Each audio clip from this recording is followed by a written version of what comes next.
La palabra al doctor Alejandro Haddad Bechara, del Centro para la Innovación Global en E-Salud en Toronto. Adelante, Alejandro, bienvenido.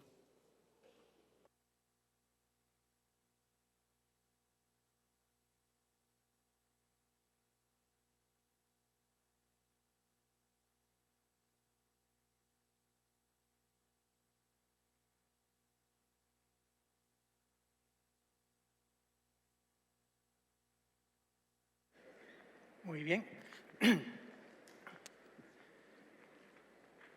¿Qué diablos hago si sucede lo peor? Esa es la pregunta que me estoy haciendo yo todos los días, viendo lo que está pasando en el mundo. Y quiero invitarnos a tratar de responderla en primera persona. Así que quiero preguntarles, ¿qué diablo vas a hacer si sucede lo peor? ¿Qué vamos a hacer si sucede lo peor? Esto genera otra pregunta. Y la pregunta es, ¿y qué es lo peor que puede pasar? ¿Qué es lo peor que puede pasar?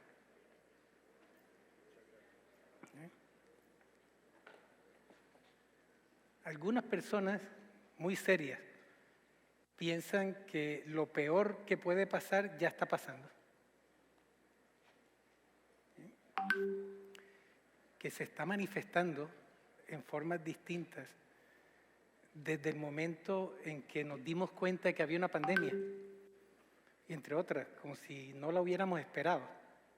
Tenemos pandemias desde la era romana, pero esta, por alguna razón, nos encontró, al parecer, de sorpresa. Y estoy usando la palabra pandemias aquí a propósito, porque tendemos a pensar, cuando hablamos de la pandemia, del virus, del COVID, del aspecto biológico de esta amenaza existencial, creo que la más grande que hemos tenido en nuestras vidas. Pero resulta que este virus ha desencadenado otras pandemias. La palabra pandemia viene de dos términos, pan, todo y demos gente. Algo que afecta a todas las personas es una pandemia. Pues resulta que no solo los virus, los microbios son contagiosos, las ideas son contagiosas, las emociones son contagiosas, los comportamientos son contagiosos. Entonces, este impacto biológico que tuvimos inicialmente con el virus y que continúa, porque muy probablemente el COVID seguirá presente en nuestras vidas hasta nuestro último suspiro. Este encuentro con este virus a nivel global está generando otras pandemias. Tenemos una pandemia de desconfianza muy importante en el mundo.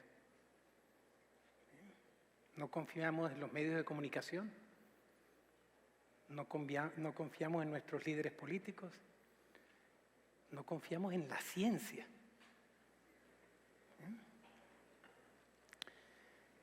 Tenemos una pandemia de quiebras económicas, de quiebras financieras en todo el mundo. Tenemos una pandemia de enfermedad mental. Los niveles de ansiedad y de depresión que estamos viendo en este momento no tienen precedente, y parece que el aumento de la prevalencia de depresión y de otros diagnósticos de trastornos mentales importantes se deben por alguna razón a la infección con COVID.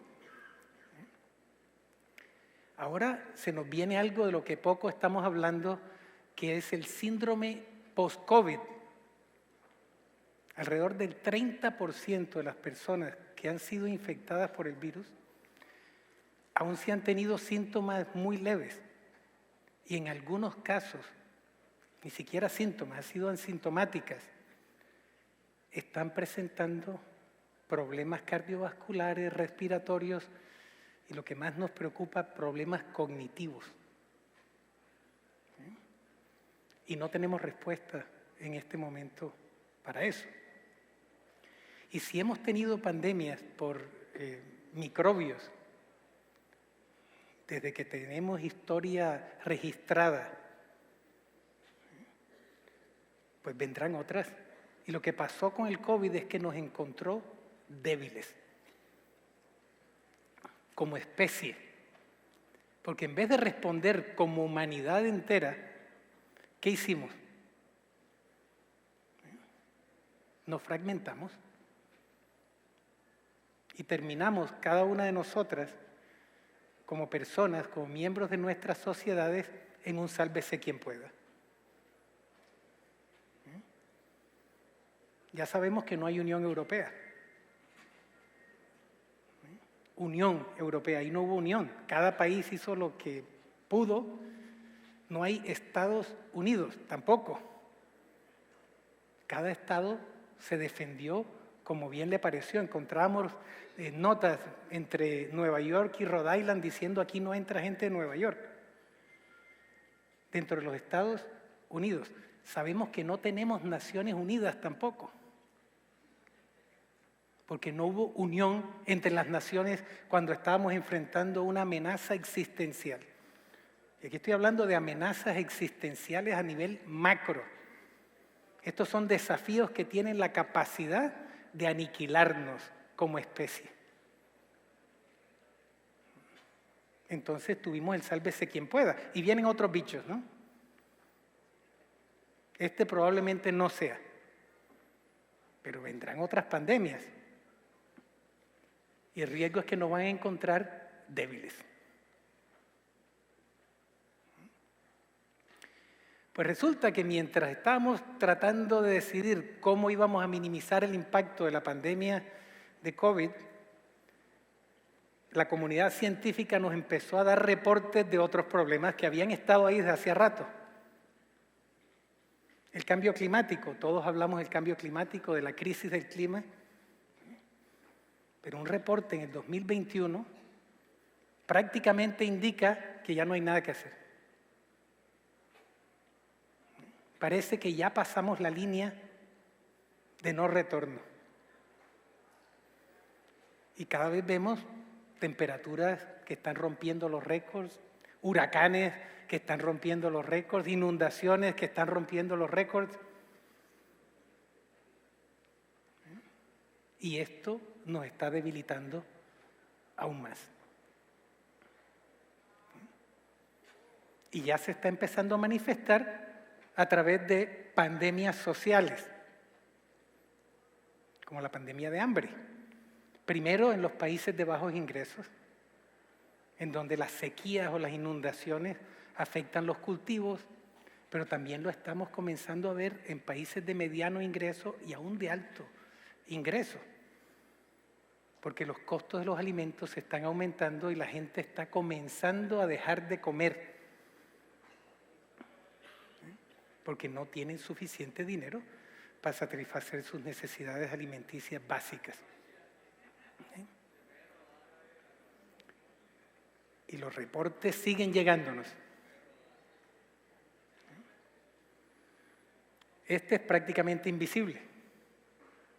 La polución, que tendemos a confundir con el cambio climático, son dos cosas distintas.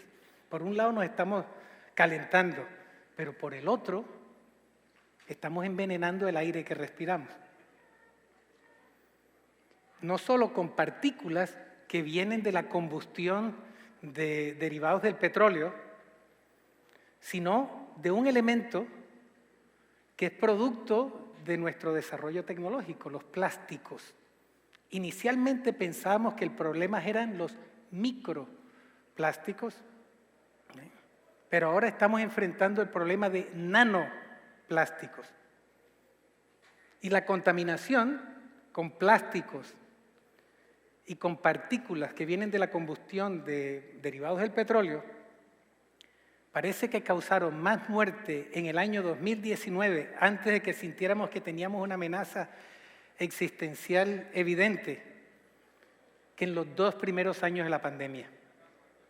Y esto continúa. La polución es equivalente a 2 años de muertos de la pandemia, por año. ¿Vale? Entonces, como les decía, hay muchos grupos que creen que ya nos está pasando lo peor. ¿Vale? Pero esto trae algo que puede ser lo peor de lo peor. Porque no solo ya tenemos evidencia por primera vez de que hay microplásticos y nanoplásticos en nuestra sangre, dentro del útero. Ya los bebés están naciendo con microplásticos y nanoplásticos en su organismo, sino que los nano y los microplásticos pueden ser responsables, solamente ellos, de nuestra extinción completa. Desde 1973 hasta el 2013, el recuento de espermatozoides de los humanos cayó 50%. Oigan esto, 50% fue la caída de la cuenta de espermatozoides desde el año 1973 al 2013. La tendencia indica que si las cosas siguen así, la cuenta de espermatozoides va a ser 0 para el año 2045. 0. ¿Okay? Probablemente ninguna de las otras amenazas existenciales que he mencionado van a eliminarnos a todas nosotras. Esta puede acabar con todas nosotras. ¿Okay? Entonces, solo por uno de estos tenemos la extinción a la vista. ¿Qué diablos hago si pasa lo peor? ¿Qué diablos hago si pasa lo peor? Pues otros piensan, ok, eso va a tomar tiempo. Hay otras cosas peores que pueden pasar mientras tanto. La Tercera Guerra Mundial, por ejemplo. Ya muchos creen que está aquí. Y esto nos debe recordar a Einstein que en el año 1947, luego de las explosiones de las bombas atómicas durante la Segunda Guerra Mundial, estuvo en una conversación y le preguntaron, ¿usted cómo cree que va a ser la Tercera Guerra Mundial? Dice, la tercera no sé, pero la cuarta la vamos a estar peleando con palos y con piedras. ¿Sí? Entonces, ¿qué vamos a hacer si pasa lo peor? Otros dicen, ya nos está pasando. Como escuchamos hace unos minutos, Bruce diciendo, afortunadamente, lo peor con respecto a las armas más poderosas que tenemos no ha sucedido, pero la guerra mundial está sucediendo en este momento financieramente. Tenemos una guerra mundial financiera y se está agravando. Y esto se está manifestando a través de otras crisis que podría considerar pandémicas también. Una crisis energética es una pandemia de desabastecimiento de energía. Y cuando miramos a todas estas amenazas existenciales, a todas, hay un factor común. No están sucediendo por falta de conocimiento. Ya no podemos usar como excusa que no sabíamos o que no tenemos mecanismos o herramientas con las que pudiéramos evitarlas, o que no podríamos movilizar en este momento para mitigar el impacto que van a tener sobre todas las personas en el planeta. Entonces, mi conclusión con respecto a qué es lo peor, Yo creo que lo peor que ha sucedido y que está sucediendo y que tenemos un alto riesgo de que suceda es que dejemos de usar el conocimiento que tenemos, las herramientas y las experiencias para evitar que las cosas lleguen a un punto catastróficamente malo. Porque hasta ahora hemos sido incompetentes voluntariamente.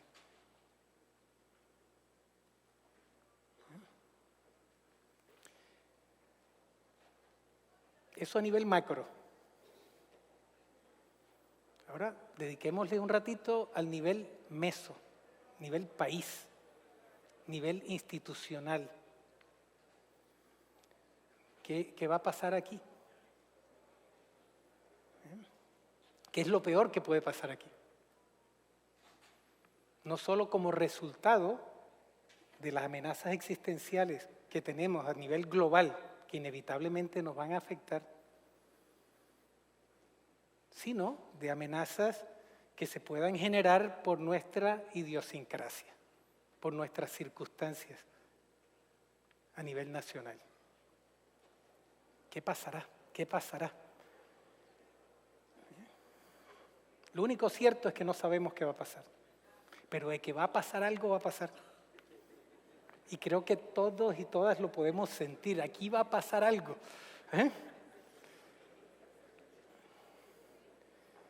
¿Y qué hacemos si pasa?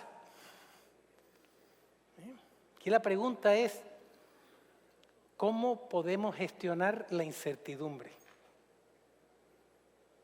¿Vale? ¿Cómo podemos no saber de la mejor forma posible?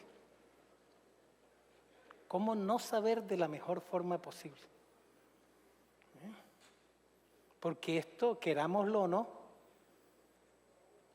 nos va a afectar al nivel micro, al nivel personal, a nivel de nuestras familias. De hecho, todas estas amenazas existenciales nos están afectando ya.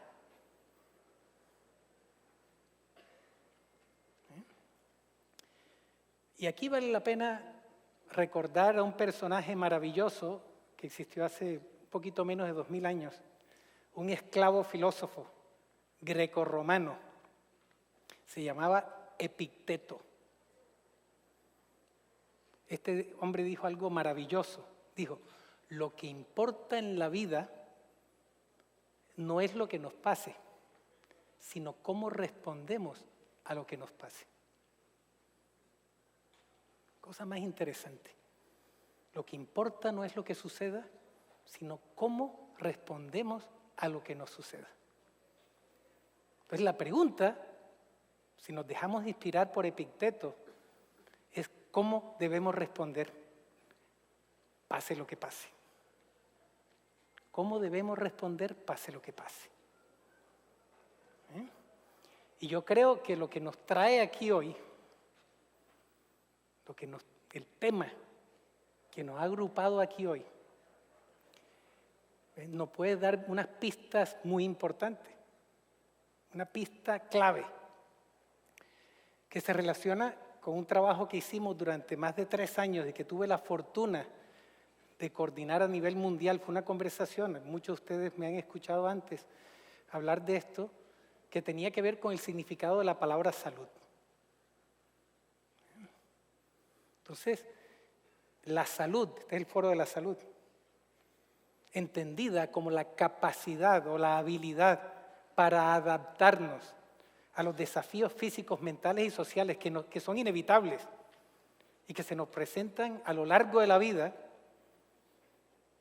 nos invita a que nos demos permiso para responder a lo que pase, independientemente de lo que sea, saludablemente.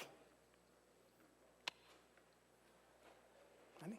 ¿Qué tal si hiciéramos el compromiso con nosotras mismas para responder saludablemente? ¿Qué diablos significa responder saludablemente? La clave está en una palabra muy importante en la tercera línea, que tiene que ver con la adaptabilidad. la adaptabilidad. Los humanos somos muy, muy, muy buenos para adaptarnos. Y para adaptarnos no a circunstancias específicas como la mayoría de los animales o las plantas. La mayoría de los animales y las plantas responden a un rango muy limitado de desafíos. Nosotros los humanos somos capaces de reaccionar y de ajustarnos a cambios que en muchos casos son impredecibles. Entonces quiero hacer una pregunta aquí. Levanten la mano quienes se consideren saludables. Ante la mano, por favor. ¿Okay?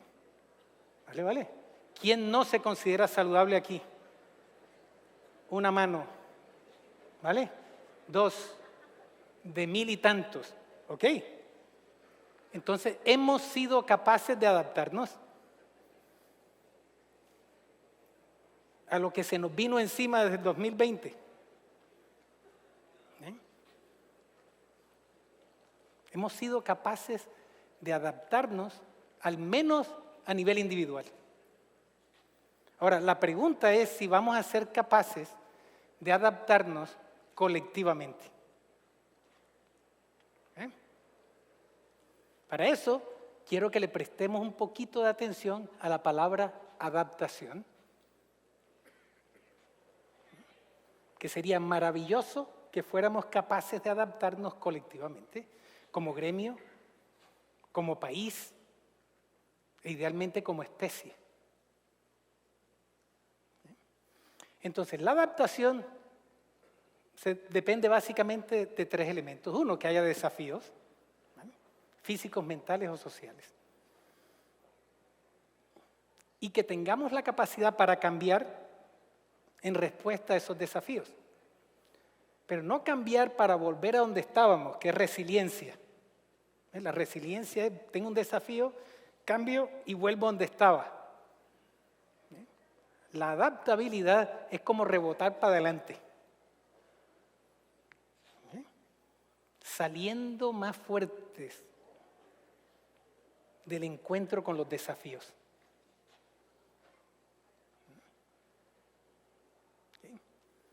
Entonces, ¿qué tal decidir responder saludablemente enfocándonos en nuestra capacidad para cambiar en respuesta a desafíos y salir fortalecidos de ese encuentro?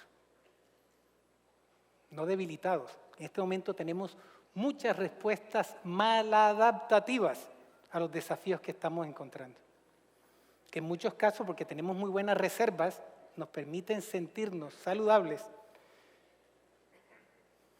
pero tal vez sin suficiente recurso disponible como para poder enfrentar otra ola de desafíos importantes. Y ese es el riesgo grande. Algo aquí importante con respecto a la adaptabilidad y a cómo responder es que así como hay desafíos inevitables, cada uno de esos desafíos trae oportunidades inevitables. Oportunidades inevitables. Tal vez nuestra capacidad de adaptación podrá mejorar si nos enfocamos en esas oportunidades inevitables. Y hay ejemplos claros con el COVID. Un desafío inevitable. Venía otra pandemia, vendrán otras pandemias. Las oportunidades inevitables. Vacunas en tiempo récord, con una tecnología que se había marginalizado por muchos años. La pandemia nos creó la oportunidad de mirar a esas tecnologías basadas en ARN mensajero, y ahora eso está abriendo nuevas líneas de mercado, de respuesta, de adaptabilidad, usando esas mismas tecnologías para enfermedades crónicas como el cáncer o la diabetes. Lo que hizo el COVID con nuestra vida laboral nos forzó a notar oportunidades que teníamos para trabajar en una forma diferente. que también generó unas líneas muy interesantes de desarrollo, con sus efectos secundarios, ¿no? Esto en Norteamérica ha creado lo que se llama la gran renuncia. En los Estados Unidos nunca habían visto tanta gente renunciar a sus trabajos como sucedió en el año 2021. La gente básicamente se mamó de más de lo mismo. Entendieron que estaban siendo irrespetados en el sitio de trabajo, que no tenían reconocimiento, que lo que estaban haciendo no tenía sentido y propósito. Y abandonaron en forma masiva sus sitios de trabajo. Esto está invitando a considerar oportunidades inevitablemente relacionadas con eso para prestarle más atención al respeto, al reconocimiento y al fortalecer nuestros vínculos emocionales entre lo que hacemos y lo que percibimos que vale lo que hacemos. Con la polución o con el cambio climático, oportunidades también interesantísimas para nuevas tecnologías, nuevas fuentes energéticas que hemos dejado marginalizadas por décadas, pero también para nosotros del sector de la salud, con el fin de que nosotros podamos contribuir a la adaptabilidad de la especie. Ya estamos viendo aumentos tremendos de cataratas por la radiación ultravioleta. Cáncer de piel, el número 1 del mundo, el cáncer de piel, en muchos casos relacionados con la radiación ultravioleta.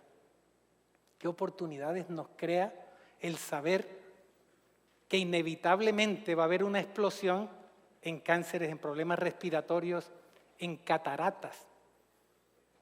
No vamos a tener capacidad para satisfacer la demanda de cataratas, oportunidades inevitables para el sector, no solo para fortalecerse financieramente, sino para fortalecer la capacidad de respuesta de la humanidad ante un desafío inevitable, porque no vamos a poder cambiarlo del calentamiento global.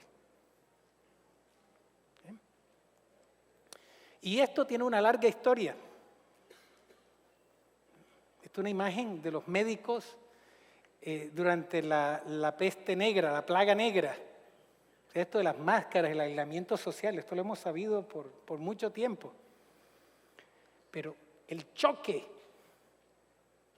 de estas pandemias a través de la historia ha generado oportunidades masivas de transformación y de adaptabilidad de la especie.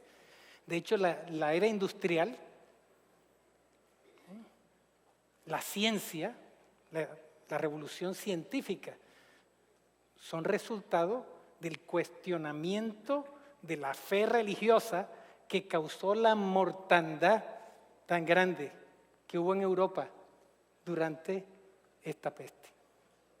Los humanos dijimos, oíme, ¿qué tal que nosotros tomáramos más control sobre las leyes naturales o sobre lo que nos sucede?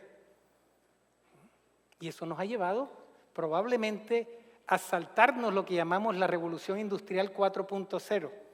Yo creo que la que se nos viene es la revolución industrial 5.0, en donde vamos a tener que interactuar con plataformas y agentes digitales inteligentes que nos van a estar forzando continuamente a mostrar las mejores versiones de nosotros, porque el riesgo es extinción, o que nos volvamos sus mascotas.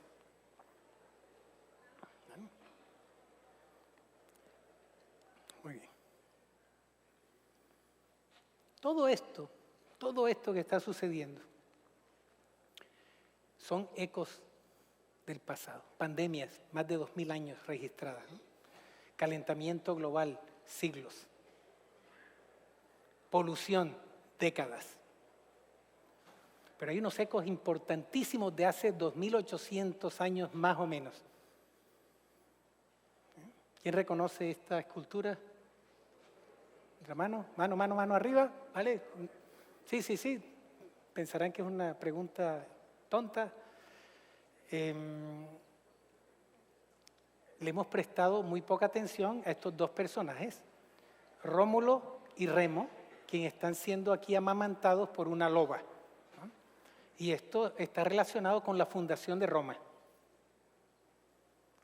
Pero esto tiene su cosita esta historia. ¿Por qué estaban siendo Rómulo y Remo amamantados por una loba? Y no por su mamá. ¿Vale? Pues Rómulo y Remo eran nietos de Númitor,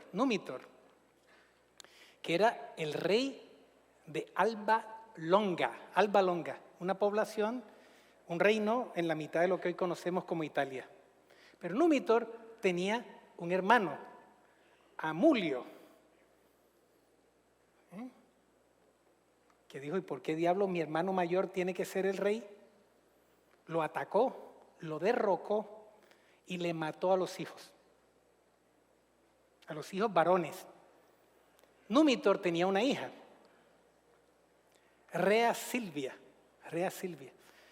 y el tío decidió no matarla y la encerró en un templo para vírgenes, esperando a que terminara sus días ahí. Pues resulta que Rea Silvia quedó embarazada. ¿Cómo va a ser posible? Si esto es un templo donde estaba encerrada y se supone que debía evitar contacto sexual con un hombre. Pues el rumor fue que el dios Apolo la había embarazado. Y tuvo a los gemelitos, que se llamaban Rómulo y Remo. Y al rey, al tío, le dio mucho miedo matar a estos niñitos, por las consecuencias que esto tendría si eran hijos del dios Apolo. Entonces, para lavarse las manos y deshacerse de ellos, ordenó que los abandonaran y que estos recién nacidos se murieran. Y aquí es donde aparece la loba. Y la loba los amamanta, luego un grupo de pastores adoptan a los niños van creciendo y son seres muy especiales y la gente empieza a sospechar que estos son semidioses. A Remo lo capturan tropas de su tío y Rómulo decide crear un ejército para liberarlo y termina matando al tío. Y vuelven a poner en poder a su abuelo, Númitor. Miren las muertes entre la familia aquí. Pues resulta que el abuelo parece que era suficientemente joven como para seguir por mucho tiempo en el reino, y entonces ellos se van a crear su propio reino y encuentran unas colinas que se ven muy atractivas donde podrían crear su primera población. Y tienen que decidir Rómulo o Remo cuál de las colinas debe ser el sitio donde comience esta nueva comunidad, este nuevo reino, y no se ponen de acuerdo. Y Rómulo siente que Remo le está mamando gallo, se siente ofendido y lo mata. Mata a su hermano y funda Roma. Por eso Roma se llama Roma por Rómulo. ¿Vale? Pero hay un fratricidio detrás. Y hay mucha muerte detrás. Pues Rómulo, rey de este nuevo reino, se siente muy tranquilo hasta cuando llega Tito, otro, y le monta una comunidad al frente en otra colina. Una amenaza tremenda. ¿Y ahora qué voy a hacer? Guerra. Y aquí donde vienen las Sabinas e intercede y dice, no se maten y tal. Y Rómulo tiene una idea. Y esta idea es más relevante para nosotros de lo que creemos. 2800 años más tarde. Y tiene que ver mucho con la adaptabilidad. Por lo que Rómulo hizo fue crear algo de gran valor adaptativo. Un espacio en donde gente que está en desacuerdo, gente que puede tener intereses diferentes, comunidades que deberían trabajar juntas, que no lo están haciendo, puedan encontrarse, se sientan en terreno neutral y hagan cosas juntas. Y lo llamó Forum, el Forum romano, que luego se volvió muy importante y es tal vez el sitio en donde el Imperio Romano pudo emerger. El foro. Aquí estamos en un foro de la salud. 2800 años más tarde, con todas estas amenazas existenciales, tenemos un fórum poderosísimo, más importante que las Naciones Unidas, más importante que cualquier empresa del mundo, se llama el Foro Económico Mundial. Aquí se reúnen los presidentes y las presidentas de las empresas más grandes del mundo, los líderes políticos más grandes del mundo, y en muchos casos son enemigos. Los presidentes de todas las empresas farmacéuticas, por ejemplo, están ahí. ¿Y qué hacen? Crear una agenda común, porque sienten que las amenazas que los están afectando son suficientemente importantes y suficientemente grandes como para justificar trabajar juntos. Y que las oportunidades inevitables que estos desafíos nos están presentando son tan atractivas como para que haya suficiente para todo el mundo. Y están haciendo irrelevante a las Naciones Unidas. ¿Okay? Y están creando un nuevo orden mundial. El foro. La pregunta es, ¿qué vamos a hacer con este? ¿Qué tal si consideráramos a este foro como una oportunidad sin precedente, como la herramienta adaptativa más poderosa que tenemos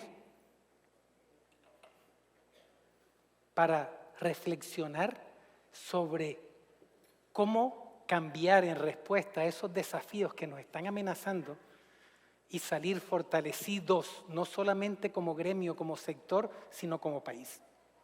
En un momento crucial. Un foro como este no existe en Canadá, no existe en Estados Unidos. Un foro como este existe aquí.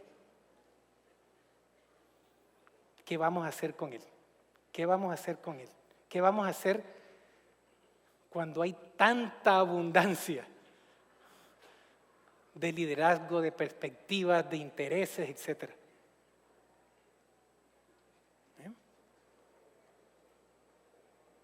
¿Qué tal que entendiéramos que este cuadro nos da posibilidades para adaptarnos de una forma sin precedente, de tal forma de que podamos responder saludablemente, no solo como gremio, no solo como sector, sino como país, pase lo que pase? Esto requiere que nos las creamos, que creamos que esto es posible. Y eso depende de cada una de nosotras. Pero la oportunidad está y aquí, y servida. Entonces, a ver, ¿de qué vamos a hablar cuando nos encontremos los unos a los otros? ¿Cómo vamos a aprovechar esta oportunidad? Histórica, entre otras.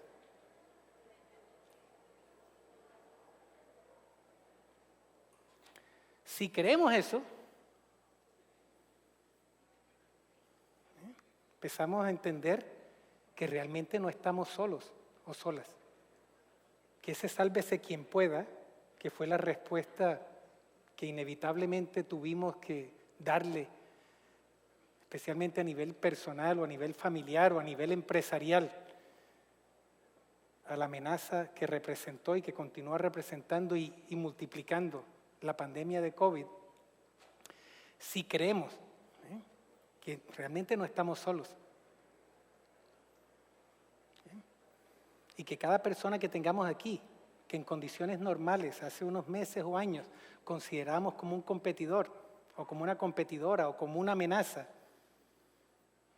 gracias a estos desafíos tan grandes y a lo que puede pasar,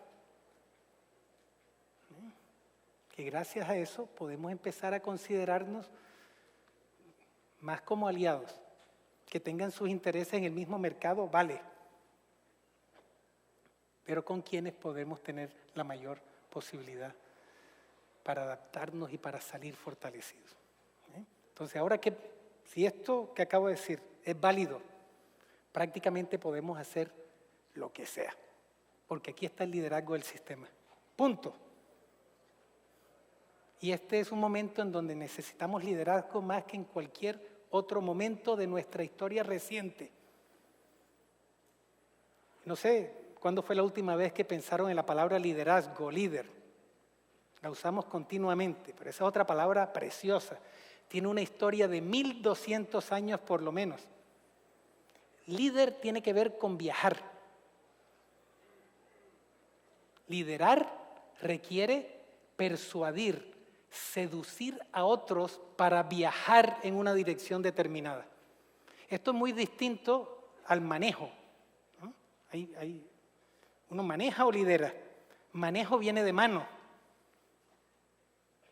Las manos con las que se doman a los animales. La gestión, el manejo incluye coerción. El liderazgo requiere persuasión, seducción. En el sector de la salud de este país, somos los líderes. ¿Vale? Y la tenemos servida. Y si esta premisa es válida y podemos hacer cualquier cosa, la pregunta es ¿qué haremos? ¿Qué haremos de tal forma de que si sucede lo peor, sea lo que sea eso peor, podamos responder apropiadamente, entendiendo que el futuro realmente está en nuestras manos? Muchas gracias.